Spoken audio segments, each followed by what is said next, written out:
entirety of this lesson this afternoon. Okay? So for applications, okay, we have 5 problems. Okay? Age, geometric, mixture, motion. So originally, walo na siya ka-types of problems, but I've decided na tanggalon na lang ang number problem, digit problems, and block problems. So we are going to focus our time this one. Okay? Now, sa inyong quiz next week, 5 items, 1 problem for each of this type of word problem. Okay? So when you try to solve, please follow your given and required. Okay? Most of these are just straightforward lang ang solution as long as you can understand what you're reading with the problem and what is the problem asking you. Okay, so for this afternoon, I'll solve 10 problems, 2 problems for each of these problems, 1 easy, 1 challenging. Okay? So not really challenging but average, easy and average lang. Since in your quiz, expect na whatever I discuss this afternoon, that will also be something similar that you will see in your quiz. Okay? So for your quiz next meeting, it's okay na dili lang mo kutob mag-study, and if you want to solve additional problems, okay, just find similar problems with the ones that I'm going to discuss to you this afternoon. Okay? So for number 1, we have age problems. So for each problems, ang pinakalisod ani na part is unsaon ninyo pagsabot sa problem. Okay? How do you generate an equation based on what are the statements given? Okay? Because if you understand actually majority of these problems, if you just understand what are you reading and what equation you can generate, you can just simply solve this immediately. Okay? So you would spend more time interpreting the problem rather than solving for that linear or quadratic equation. Okay? Because once you have all the equations, paspasan ninyo ni siya ma-solve. So the real challenge with this lesson is how would you understand the problem? Okay? So it will test your comprehension, your reading comprehension. It will also test how do you generate an equation based on those statements, and how do you solve for your value of x or even y. Okay? So we proceed with H problems. Let's start with an easy one. Okay? So it says here Judy is twice as old as Adam, but 6 years ago she was 5 times as old as he was. So the question is, how old is Judy now? Okay, so it's very important for each problem that you have your reference time. Okay, so for your variables of x and y, kasi we will have this one. Let x be Judy's age. Let y be Adam's age. Okay. So from reading this problem, you are given 2 variables. Okay. So basically, this is a system of linear equations na problem. You have your x, you have your y, you need 2 equations. Okay? So we have here, Judy is twice as old as Adam. But pag kutob na din ang sentence, that means we are talking about the present. Okay? So this x and y, ang reference ani is with respect to the present time. Okay? So for pag present, Judy is twice as old as Adam. So that is x is equals to 1. Because Judy is twice as old as Adam. This is your equation 1. Okay? But we need a second equation because we have 2 variables. Okay? But 6 years ago, she was 5 times as old as he was. So we have here, at 6 years ago, okay, ang x nimo, mahimo na siya, x minus 6. Okay? Because our reference again, ang base ani, x and y, your basis is the present time. But when we say 6 years ago, ang x nimo, may mo siya x minus 6. Okay? And we say that she was 5 times as old as he was. Okay? So that means 5 times as old as he was. So 5 times y minus 6. Okay? So we are just using your x and y. Okay? 6 years ago, so minus 6 old your x and y. And you can develop an equation na ano daw ang problem at 6 years ago, she was 5 times as old as he was. So how old is Judy now? Okay? So we have required, the required is x. Okay? But to get our x, we also need to solve for our y. Okay? Because this is a system of linear equation. Once you have your value of x, you can also find your value of y. Okay? So, we have x equals 2y. We have x minus 6 equals 5 times y minus 6. Okay? Let's try to substitute this one in our second equation. Okay? So, just like I taught you sa solutions of equation, pag systems of linear, you can solve the problem either with substitution or elimination. But for this one, since simple lang man ang atong first equation, you can just simply substitute it. Okay? So this becomes x minus 6 ay x. So ang solution nato is x minus 6 equals 5 times x minus 6 ay 2y ay x equals 2y minus 6 equals 5 times y minus 6. Okay? So we have this new equation. What we just did here, plug in lang nato sa second equation. Your equation now is all in terms of your equality. Okay? So this becomes 2y minus 6 equals 5y minus 30.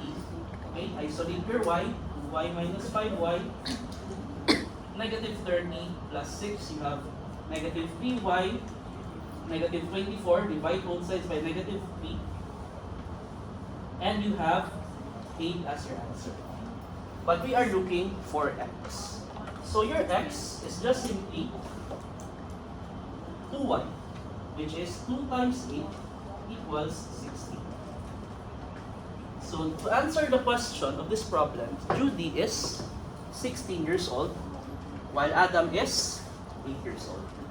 So if kana ang ilang ages in the present, or when we substitute it in our equation 1 and equation 2, you get a correct statement. Okay? So for each problem, just take note kung unsay reference ninyo na time. So for this one, it is the present time. Okay? So for the next age problem, okay, what if we make the equation more complicated? Okay, so kani, straightforward. I'm sure dali sa first equation pa lang, straightforward na, sabotable na siya, dali lang siya masabtan. But what if I'm going to give you this kind of question? Okay? 6 years ago, the sum of the ages of Maggie and Vince is equal to 18. 4 years from now, twice Vince's age is equal to Maggie's age plus 28.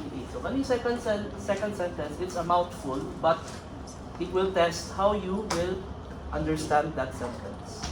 And the third sentence is, how old is Vince and Maggie? Okay? So, we go back to our given. Okay?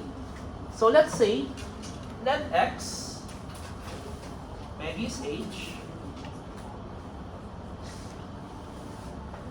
y is Vince's age. Okay? So we have here an equation 1. Okay? So again, just like the previous problem, our reference timeline, a reference point in time is our present. Kaya kung mag 6 years ago ta, minus 6 sila tanan. Kung 4 years from now, plus 4 sila tanan. Okay? So 6 years ago, the sum of the ages of Maggie and Vince equals to 80. So we say that x minus 6 plus y minus 6 is equals to 18. That is your equation 1. Okay? Now, for the second equation, instead na x minus 6, y minus 6, it becomes plus 4. Okay? So, twice Vin's age is equal to Maggie's age plus 28. So, twice Vin's age, so we have 2 times y plus 4. Okay? Kasi we are talking twice Vin's age is equal to Maggie's age plus 28. So, x plus 4 plus 28. And you have your second equation. Now, from this sentence, ang challenge is, how do you interpret this and convert it into a statement in terms of your equation? Okay? So, 4 years from now, twice Vin's age is equal to Maggie's age plus 28. So, this is the translation in equation form. Okay? So, ang required na to this time is both x and 1. We are looking for both of their ages. So, simply, for this problem, let's try if we can solve this using elimination method. Okay? So, our equation 1, nasa negative 6, negative 6, that is negative 12. Mali nato sa pikas, may mo siya. Positive 12, you add 18, that becomes 30. Okay? X plus y equals 30. That is now your new equation 1. So, for this one, kaya nato itabaho, 2y plus 8 equals x plus 32. So, if I try to rearrange this one, pagbalik na ko dire, negative x, kani, negative 8, 32 minus 8 is 24. Okay? Negative x plus 2y equals 24. Now, for this one, we can use elimination method. And we don't need to multiply it with anything because if you can see, nanay x, nanay negative x, you just simply cancel. Okay? And then 3y, add everything, equals 54. Okay? Divide both sides by 3 and you have your value of y, which is equals to 80. Okay? Now, we have our value of y. Basta makuha na itong isa ka value, automatic makuha na ito ang tigas na value. So, we can use any of these equation. Let's say, equation 1, x plus y equals 30, x plus 18 equals 30, x equals 30 minus 18, you have your value of x, which is 12. Okay? So, the final answer is, their ages are, Maggie's age is 12, Vince's age is 18. Okay? So, twice Vince's age is 36, 16. Okay. So, for age problems, again, it is important that you understand what the problem is giving to you. Okay? So, from this, you convert it to that one. Okay? 16.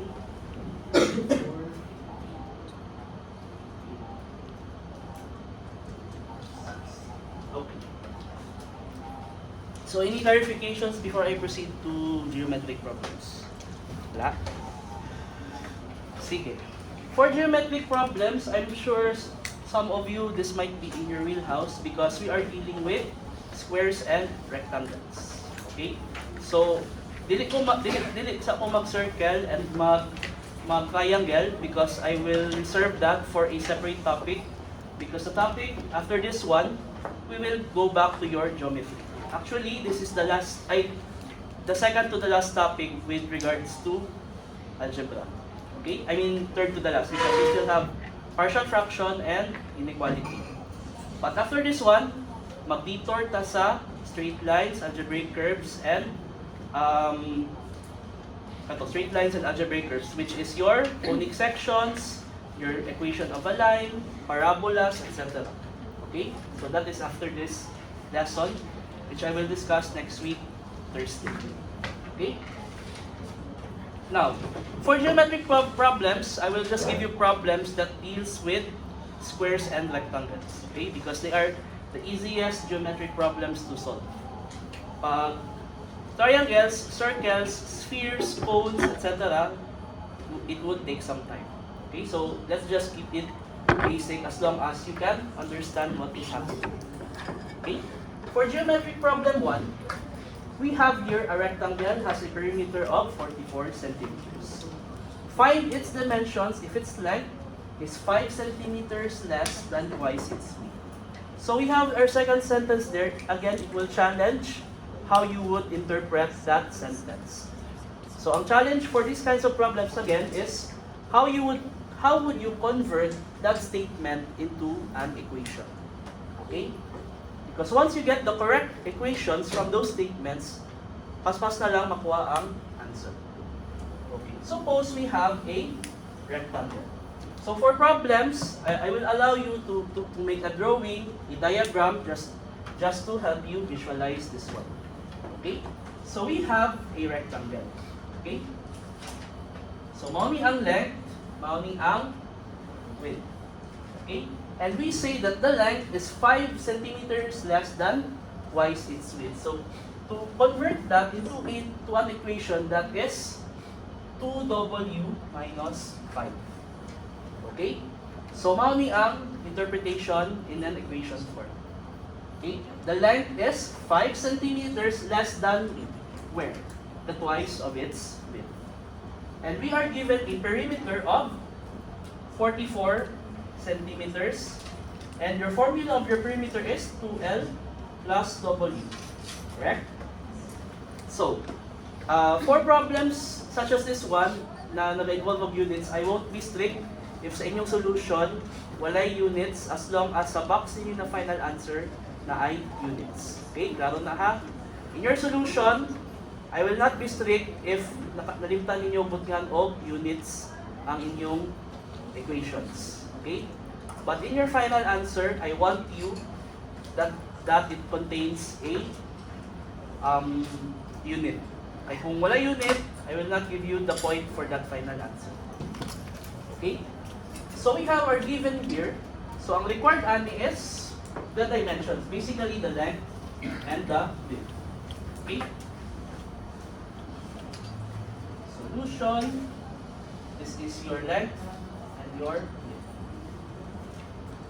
So for your solution, just simply use our formula. Okay? So we have P equals 2 times L plus W. We say our P is 44. Okay? 44 equals 2. We have our length statement here that it is 2W minus 5. Okay, so that becomes 2W minus 5 plus W. Okay? So distributing that one, it becomes 4W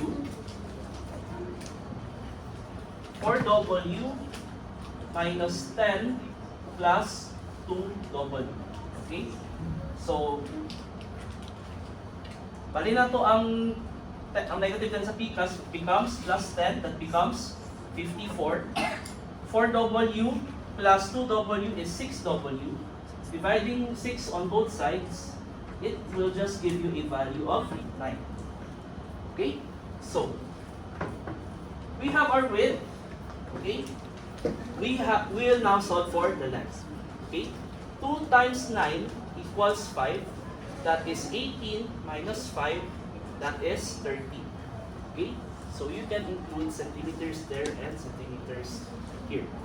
So our final answer is the width is 9 centimeters and the length is 13 centimeters. Because if you try to plug it into your perimeter formula, 13 plus 13, 26, plus 9, 35, plus 9, 44. Okay? So these units are correct. Okay?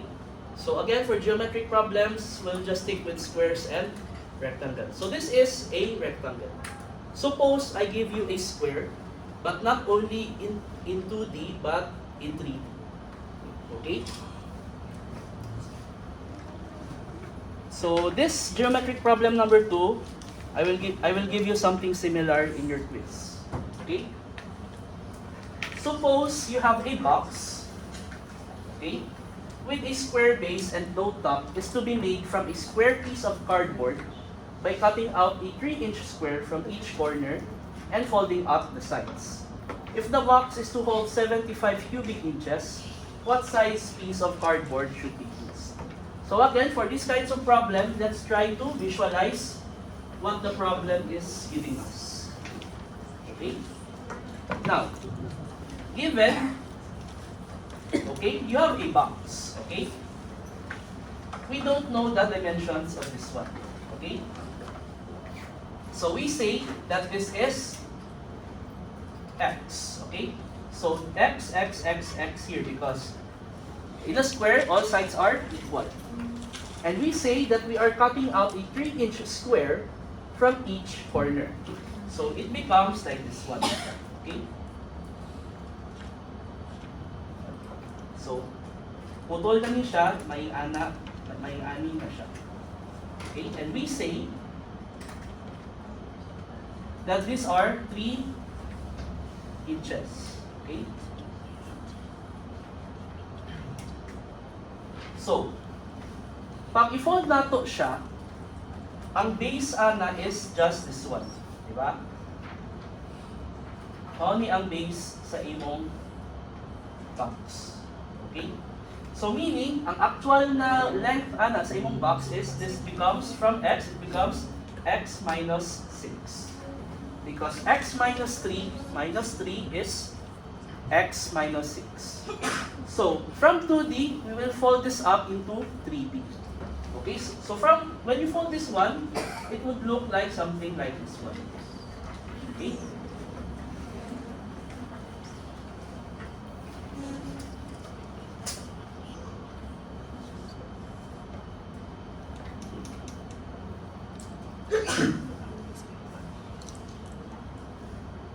Okay? It would look like that one, and then from this one, because 3-inch square ang iputol nato, this becomes our height. Okay? And this becomes our x minus 6. Okay? So, the required is actually what is your x. Okay? So, from this one, you have your height, we have your side, so kanipod, this is x minus 6. Okay? So you have your volume of 75 cubic inches. Okay?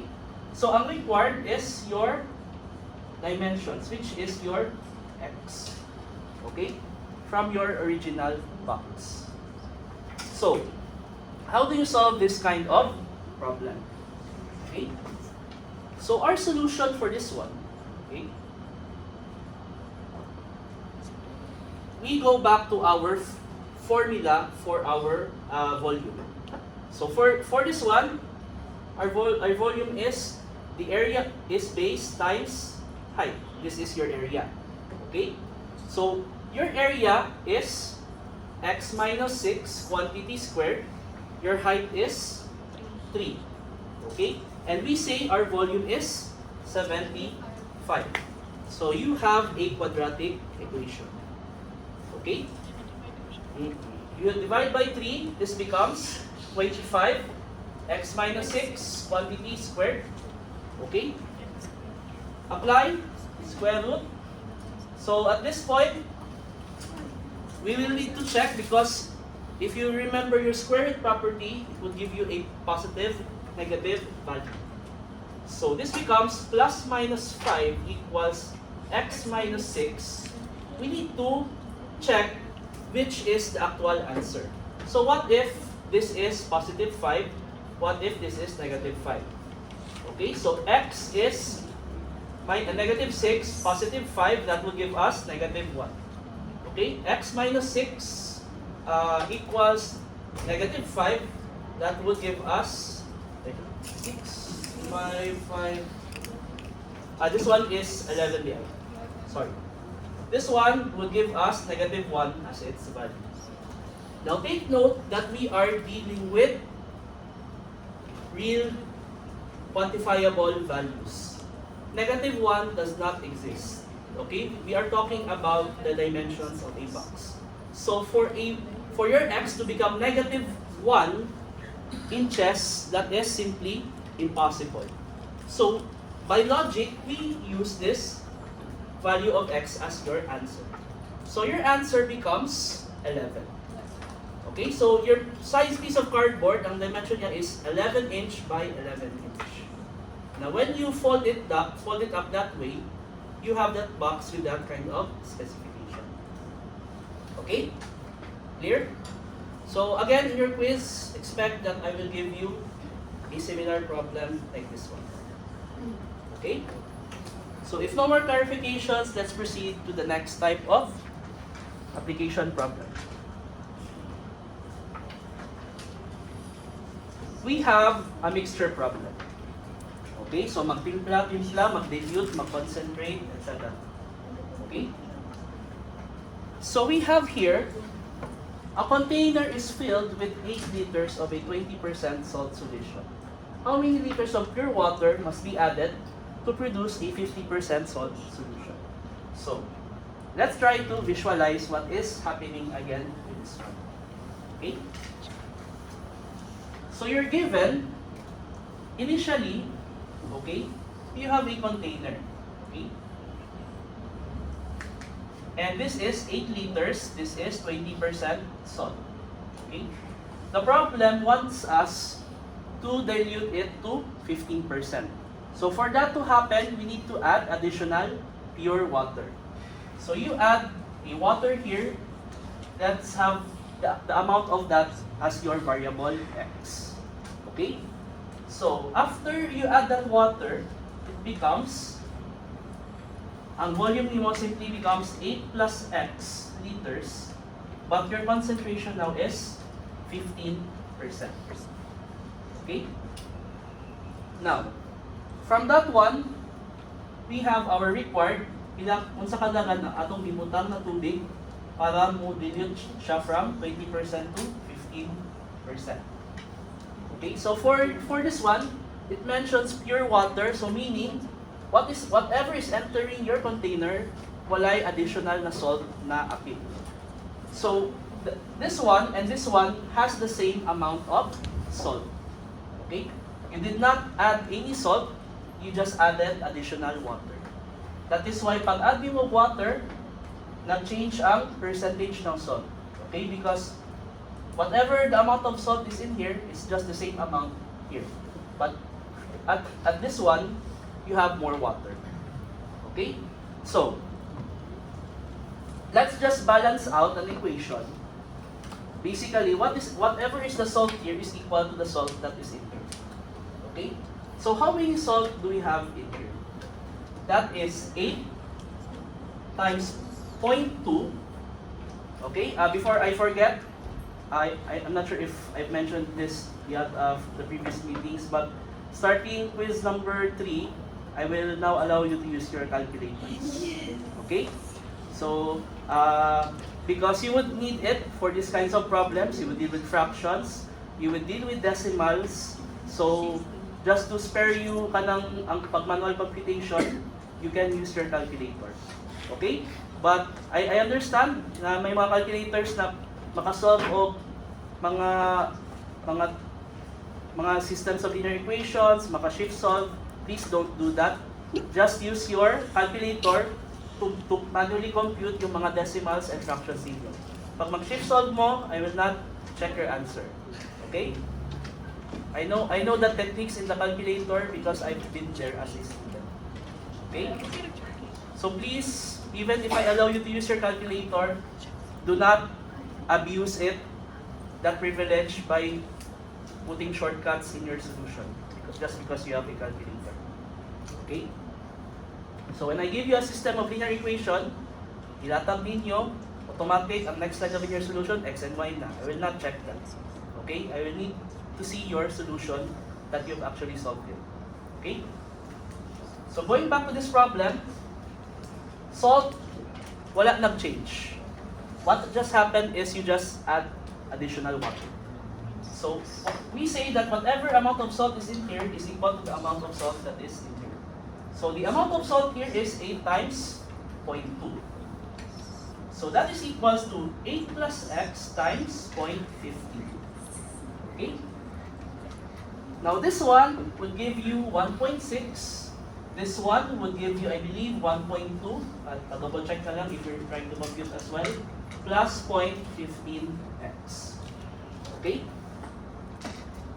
Now, let's try to put this on the other side. Okay? 0.15x. This will give us 0.15x all over 0.4 over 0.4. Your value of x, 0.15, sorry. 0.15, 0.15. Your x is, I believe, 15 over 4, if I'm not mistaken. 15 over 4 liters. Okay? So, in your final answer, I will accept either fraction form, either decimal form, as long as you give me the exact value, the correct answer. Okay? So, for this one, we say that we added 15 over 4 liters of water, so that is 3 point something liters of water, and your 20% solution or 20% salt solution becomes 15% salt solution. Okay? So very straightforward problem, you just need to understand what is happening in your mixture. Okay? Now, for this mixture problem 1, okay, isa lang ang nalakay introduced na additional element. So for the next problem, na ay nagasulod, na ay nagagawas. Okay? So for this one, mixture problem number 2, we have here a 6-gallon radiator is filled with 40% solution of antifreeze in water. Okay? So the next question is, how much of the solution must be drained and replaced with pure antifreeze to obtain a 65% solution? So the problem calls us to concentrate your solution. So previous problem, need na to i-dilute. This problem, i-concentrate. But ang problem is, dili ta pwede directly magbutang og pure antifreeze. Because if we assume that the 6-gallon radiator is filled to the brim, if we try to add additional, muawas siya. So we are left with no choice but to drain a portion of that solution initially and then fill it back with your pure antifreeze. Okay? So to visualize that even further, okay? Let's say we have this one. You have a 6-gallon, okay, of radiator and it has 40% antifreeze. Okay? So meaning ana, if you try to attempt to fill it with your antifreeze, muawas siya. So we are left with no choice but to drain a portion of this 6 gallons. So we drain a certain amount, that's called that X gallons, and the concentration ng ginadrain nato is 40% antifreeze. Okay? Now, for this problem, whatever amount that you drain, it should be the same amount that you add to your radiator, because we are assuming that it must maintain its volume of 6 gallons. So whatever you reduce from your 6 gallons, that is the same amount that you put back in your radiator. So you have X gallons, but dili na siya 40%, it's pure antifreeze, so that is 100%. Okay? And the resulting final mixture ana is still 6 gallons, okay? But 65% na ang antifreeze. Okay? So to concentrate this solution, we need to do this one. So ang required is your X. Okay? So for the solution, okay, what is the initial antifreeze amount in here?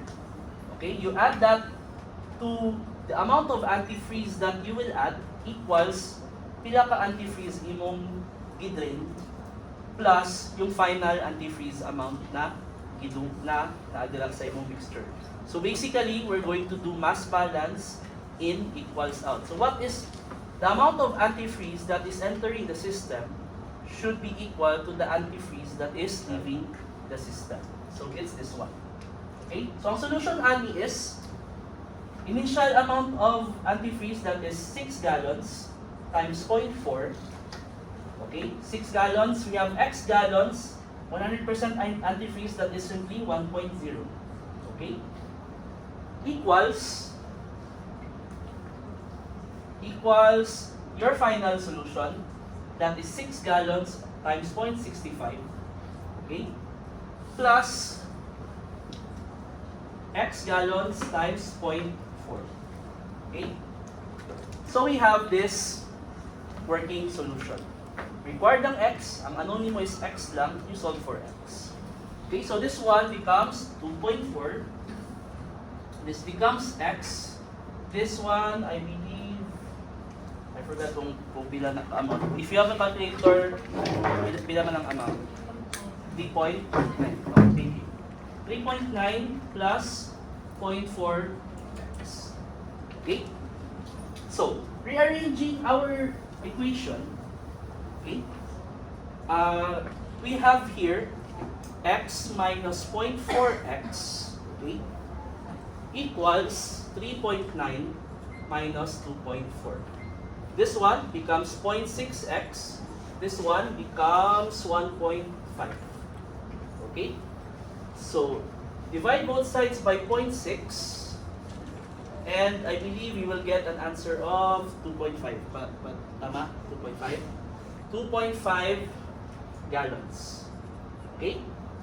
So, meaning, you drain 2.5 gallons of 40% antifreeze solution. So, inaog siya to 3.5 gallons. But need na to i-restore balik to its original na volume, 6 gallons. So, we add 2.5 gallons pero 100% antifreeze na siya. And the resulting concentration will now become 65%. Okay? So, for mixture problems, please focus on what are you supposed to do kung i-dilute nimo or i-concentrate. Okay? So, it's either dilution or concentrate. Dilution, straightforward lang, you're just adding something to the system. But sa concentrate, it's either you're adding a pure substance, but for example, this problem na siya limitations, hindi mo mag-drain. So, we have this kind of problem. Okay? So, sa inyong quiz, expect na it could be a similar problem. Okay? Na ingani ang mixture, ang percent niya, pero gusto na mahitabo na ingani na iyang mixture. So, pila atong tanggalon, pila atong idungag para ingana ang percentage niya. Okay? Okay lang? No more clarifications with this one? Okay, 3 out of 5. Let's proceed with motion problems. So for motion problems, okay, we're just going to deal with velocity. Okay? If you know your formula for velocity, which is distance over time, you can solve motion problems. We don't need any fancy formulas, like sa calculus or sa physics. Just remember your velocity is equals to distance over time. We're just going to rearrange that formula. That is just what we need to solve this problem. Okay? So for this one, a boy started 1 hour and 20 minutes earlier than a man. If the man travels at 6 kilometers per hour faster than the boy and overtook the boy in 40 minutes, find the rate of the man. Okay? So for this one, let's try to visualize what is happening here. Okay? So you have your boy, you have your man. Okay? Let's say mo yung starting point. Si boy, okay, mas nauna siya ni dagat. Okay? So let's say, from here to here, ang nahitabo is 1 hour and 20 minutes already passed. Okay? After 1 hour and 20 minutes, saka pa nag-start si man. Okay? But, dire, with respect to man, this is our reference na time. Okay? dili nato gamiton si Boy because if you look at 40 minutes, if reference nato si Boy, we will get a negative answer. Okay? So nauna siya 1 hour and 20 minutes but naapsan siya after 40 minutes pagsugod ni man. If we use Boy as our reference time, we will get a negative answer. So that is why we will use man as our reference for our time. So if man is t, this becomes, I think 1 hour and 20 minutes, this is 1.33 hours. Okay? I'll just express it in terms of hours, but if you pag-solve ninyo, it's okay kung naka-minutes gyapon mo or naka-seconds if you want, as long as consistent in yung units. And we still get the same answer. Okay? So again, in your solution, even though I'm not strict na you need nabot yan of units, please be mindful of your units in time. Okay? So basic, naka-kilometers per hour, pero ang gihatag na time na value is naka-minutes or seconds. So please be careful with that one. Kay basig dali na kayo solve ang problem, pero nasipyat sa pag-convert of units. Okay? So your man is t, your boy is t plus 1.33. Okay? So it says that after, you have your velocity, okay? If the man travels faster at 6 kilometers per hour faster than the boy, so let's say, si boy na po ang reference nato sa velocity. The man runs faster than the boy. So v plus 6. Okay? So we have that velocity na statement. Ang next na po is your distance. So it says that after 40 minutes, okay, let's say 40 minutes ang nilabay, naapsan ni man si boy. So meaning, at 40 minutes, their distance becomes equal. So this is at t equals 40 minutes or let's say 0.67 hours. Okay? So pagsugod ni man, siya ang reference at that time, after t equals 40 minutes have passed, naapsan niya si boy. Okay? So what is being asked of us is, find the rate of the man or the velocity of the man. Okay? So ang required is simply v plus 6. But you can also use v si man tapos si boy si v minus 6. Okay? I will allow that solution para pag abot sa required v na lang inyong problema. It's only the time na hindi na to ma-interchange because if we interchange yung reference, we will get a negative answer. And we don't have a negative answer for these kinds of problem. Okay? So this one, v plus 6, your solution, okay, that at t equals 0.67 hours, the distance of your boy is the same as your distance of your man. Okay? So when the man overtook the boy in 40 minutes, it means that the distance of the traveled by the boy is the same with the distance that was traveled by the man.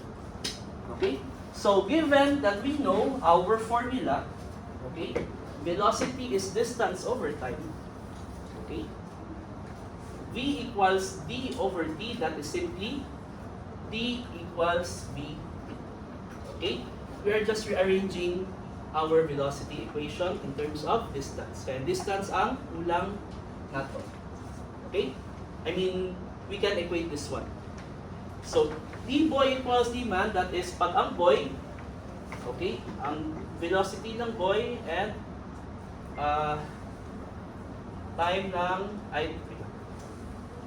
time equals velocity of man times time. But we also note na si boy naka plus 1.33.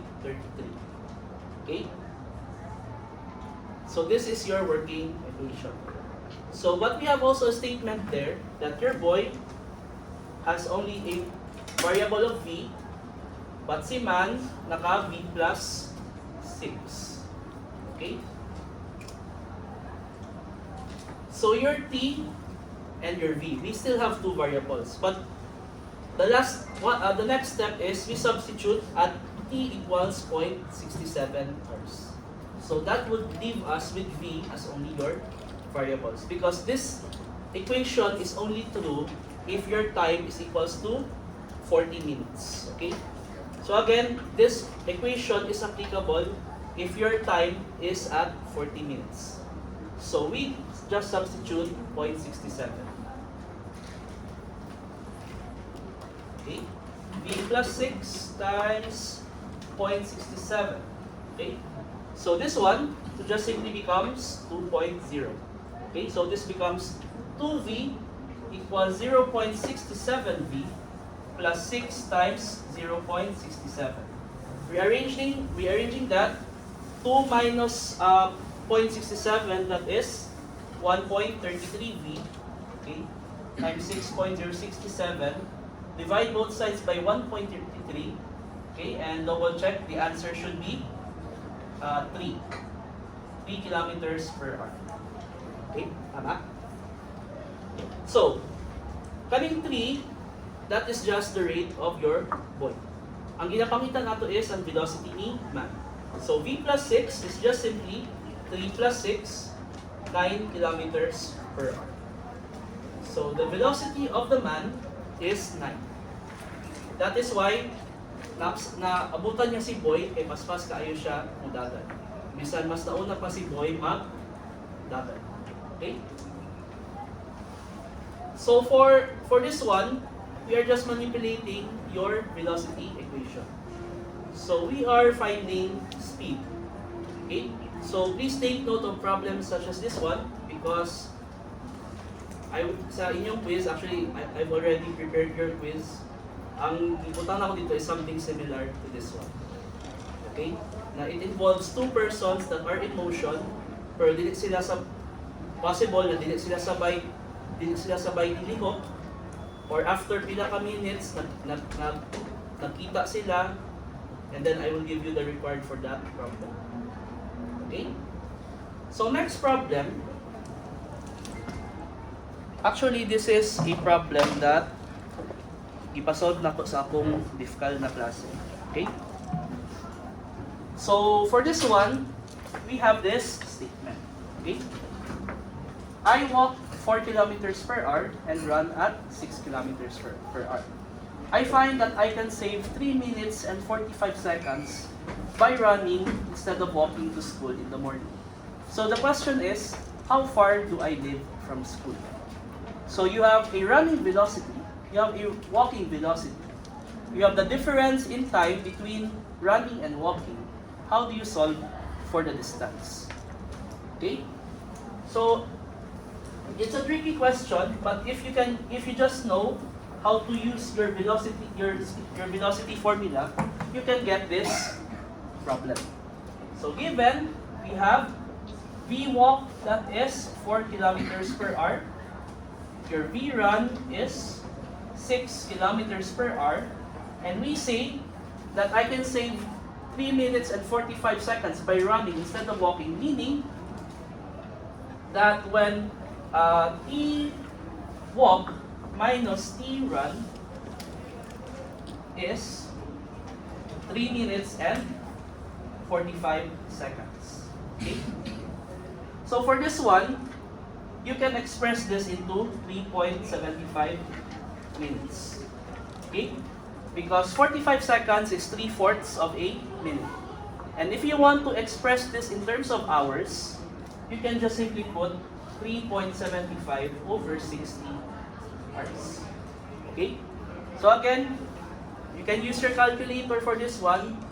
Okay? So no need na makulbaan pag na yung mga decimals and fractions, as long as consistent in yung solution. Okay? Now, ang required is your distance. Okay? So one thing to note for this one is, regardless if you run or if you walk, the distance will never change. Okay? So with this kind of problem, wala siya i-mention anything about the distance, but just by logic, okay, regardless if I walk or if I run, the distance between my house and my school will be the same.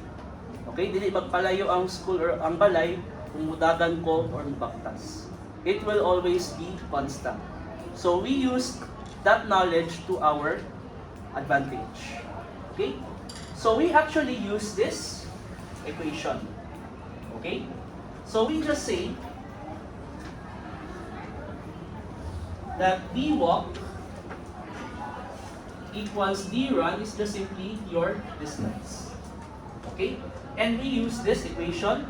Your time is v over d over t, that is simply t equals d over v.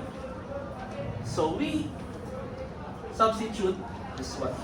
Okay, so it says there t walk minus t run, that is 3.75 over 60 hours. Okay? So we just simply substitute your time as a function of your distance and your velocity.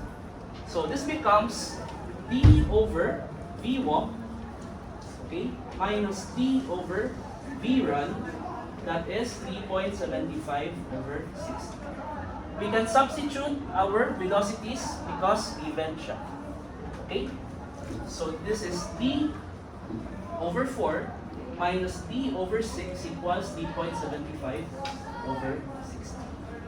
So this is now your equation. Isa lang yung variable, you can solve for your d. Okay? So again, reminder, as much as possible, ayaw mo shift solve sa inyong calculator. Because that is one of the reasons nga wala sakto nagpa-calculator sa inyong first 2 quizzes. Because especially sa solutions to linear equations, most of those problems you can solve it using your calculator. Okay? So for this one, cross multiply. Okay? 6d minus 4t all over 24 equals 3.75 over 60. Okay? So we have this expression. Okay? So again, we can just simply transfer this to the other side. So multiply both sides by 24. This becomes 6d minus 4d equals 3.75 over 60 times 24. Your 6d minus 4d becomes 2d. Okay? And we can just simply divide both sides by 2. Okay? So your d,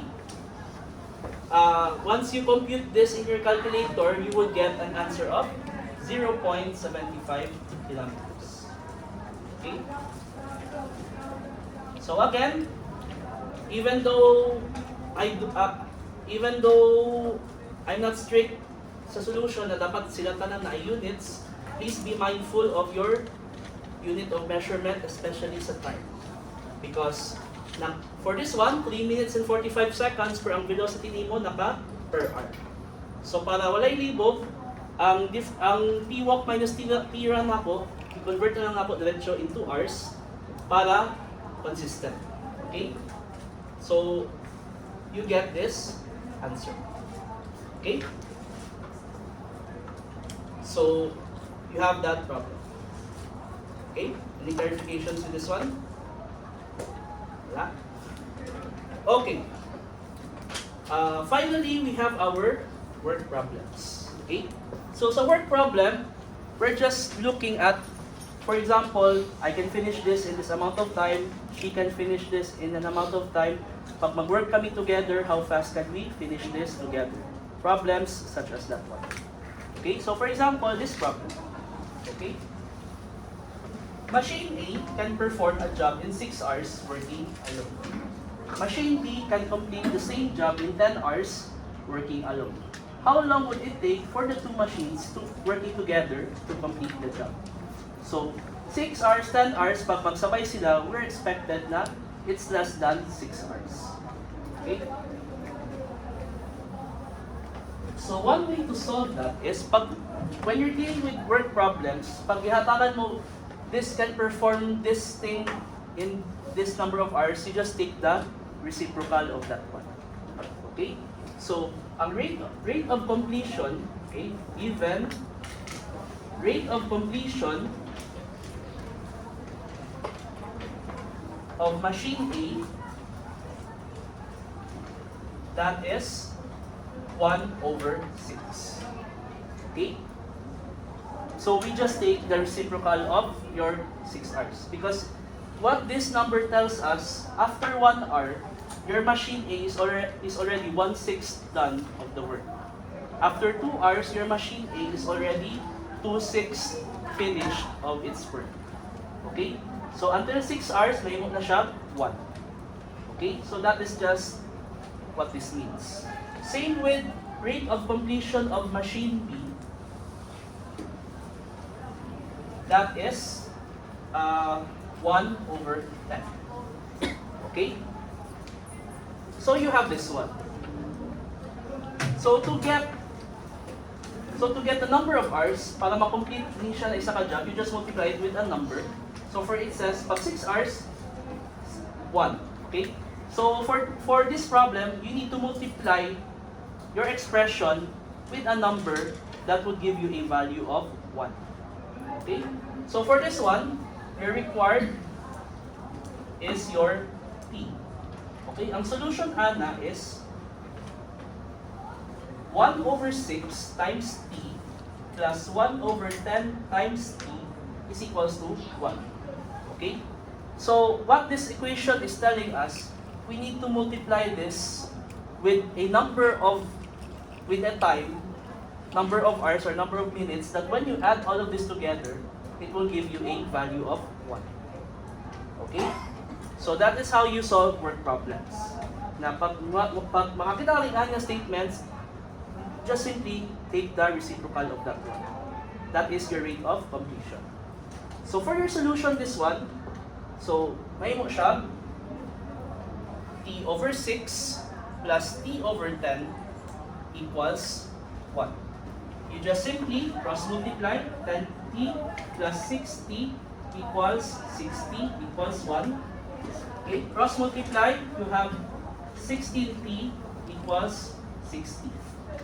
Okay, you multiply both sides, both 16 with both sides, okay, and you have 15/4 as your answer.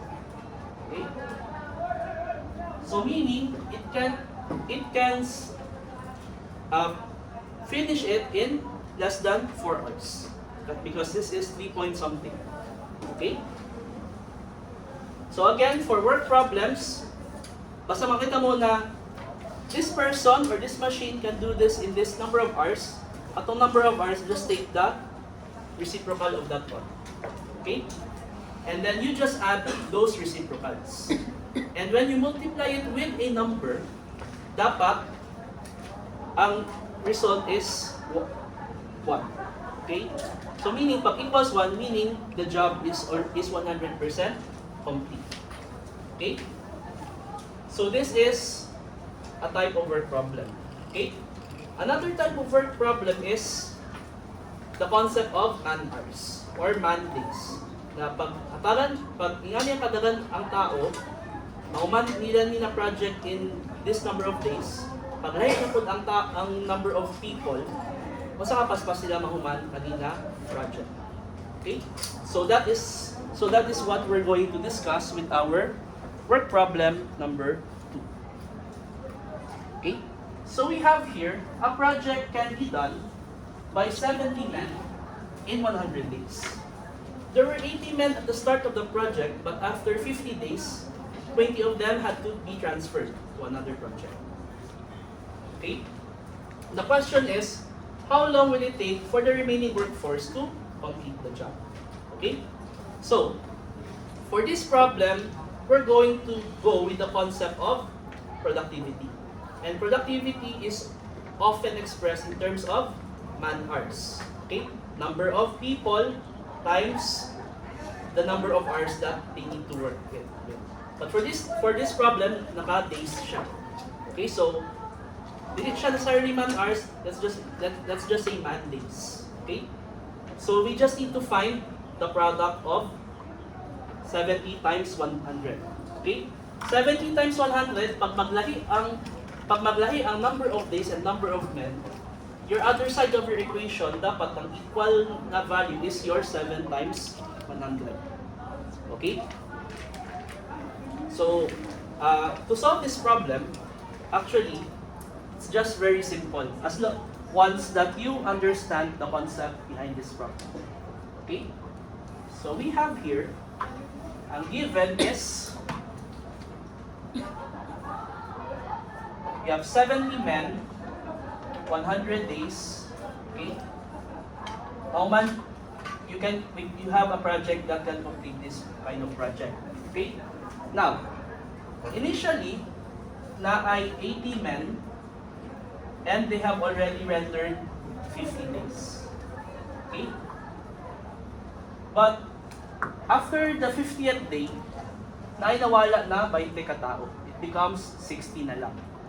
So, this becomes 60 men. Okay? And we are asked, if 60 na lang sila nabilin, how many days do they need for the project to have its 100% completion? Okay? So for us to solve that, ang 70 times 100 dapat equal sa 80 times 50 plus 60 times the x, the number of days. So let's say x days. Okay? So your required is simply your x. So the solution, 70 times 100 equals 80 times 50 plus 60. Okay? So when you're given number of people, and then you're given a number of hours or number of days that they need to complete it, just find the product of that one. Okay? And then, pag maglahi ang number of people or number of days, okay? You just take yung missing variable as your x. And you solve problems such as this one in this way. The product between your number of people times the number, how long it takes for the project to be finished. Okay? So 70 people, 100 days, but in reality, what happened is you are given 80 people. So originally, mas unta siya mahuman. Okay? So 50%, after 50 days, expected na more than 50% complete na sila. But for some reason, they pulled out 20 people, naging 60 people na lang.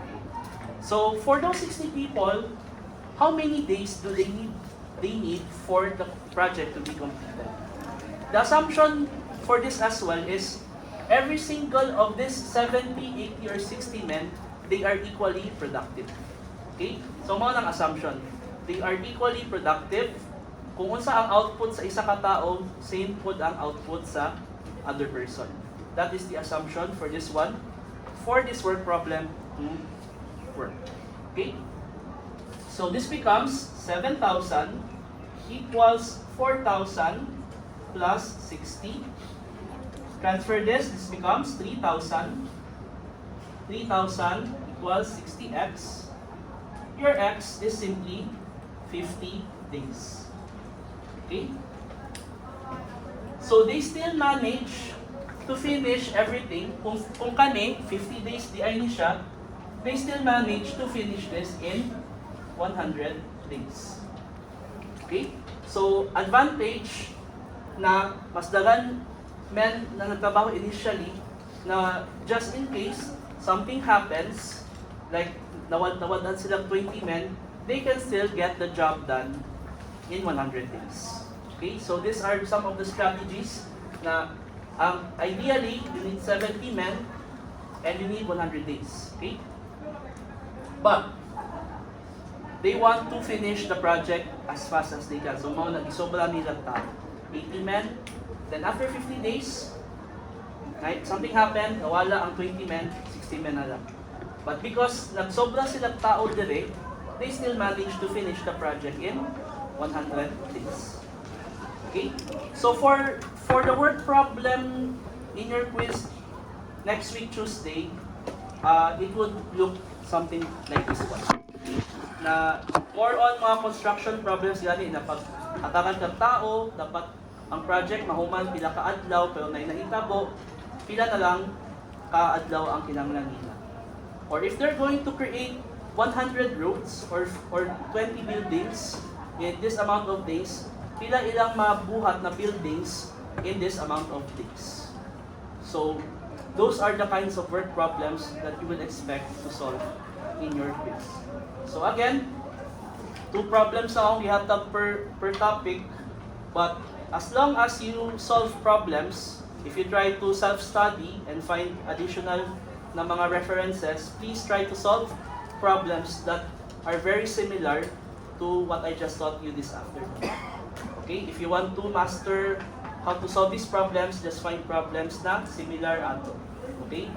Especially sa geometric problems, especially sa motion and mixture problems, you don't need to solve very complicated problems kasi especially geometric and mixture and motion, dagan tayong mga complicated problems that you can see in the library, in the internet, etc.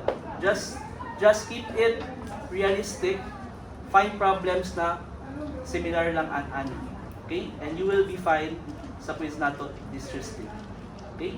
So reminder, your quiz this Tuesday next week is your only individual quiz for midterm. Okay? So again, to some of you na absent last time, group quiz mo on group quiz mo sa last week of March.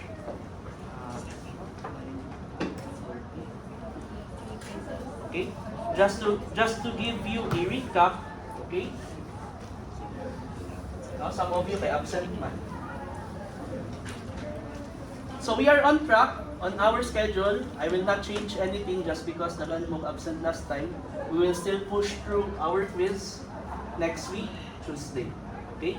Straight lines, algebraic curves. This is a review of your geometry. So especially to those na nag-solid gyapon until now, this will be especially useful for you to review. Okay? Inequality, also a topic that is useful sa mga nag-difficult karon, especially pag-abot sa curve sketching, sa imong limits, etc. Partial fraction decomposition will be our final algebra topic. Okay? So again, this is also a very useful method in breaking down very complicated rational expressions. Okay? So buffer mating, just in case something happens here and makulangan po time, we still have an extra meeting to catch up on these topics. If not, I'll just decide kung sa ibuhaton, it's either I will teach you more problems, okay, na you want more to because I can actually kanang mangutana lang sa inyo kung what are some lessons that you need more explanation about. So for buffer meetings, I will make this an open session, okay? Na we can go back to any topic sa ESM 1000 if you want me to discuss you more problems on a certain topic. Okay? You can also have this as an opportunity to ask me anything na dili 1000. Like for example, sa inyong solid, sa inyong diffcal, I'm willing to entertain questions that you may have on your other math subjects. Okay, especially diffcal because sa naka-diffcal ka ro, na delta process na mo? Ha? Wala mo yung delta process? So masala, di ba si Ma'am Birch yung teacher niya? So after continuity, say gilason niya. Ay, absent siya no kay ano siya, gihinana. But supposedly, nakatag na siya outlook on what your next lesson will be. Wala pa. So what happened is that ang last lesson is continuity. Tapos nag-long quiz mo, tama ba? Or nag-quiz lang? Ay, katong prelim exam niyo. So, you're still waiting for your first midterm na topic. Okay? So, sa midterm topic ninyo, what I've just taught you thus far, that would be very useful because you are going to deal with delta process, differentiation formulas, you would need to use your laws of exponents and everything that you learn from polynomials. Okay? Again, we will still push through on your quiz next meeting, okay? So, kanang you don't, like I said, kanang don't put too much pressure with this class, okay? That's why I'm trying to accommodate you, okay? So kung unsay gitudlo nako, just expect something similar would appear in your case. Okay? So you don't need to study very hard for this one, kanang mangita jud og mga additional problems na pila na ka pages or problems that you solve. As long as you've understood what I've just taught you this afternoon and you focus on that one, you can solve the problems that I will give you next meeting in your quiz. Okay? So just study. Okay? And if namoy time, that's when you can start to solve 4 additional problems on your own. Okay? No more questions? Wala na? Sige. If none, see you next week for your quiz. That's dismissed.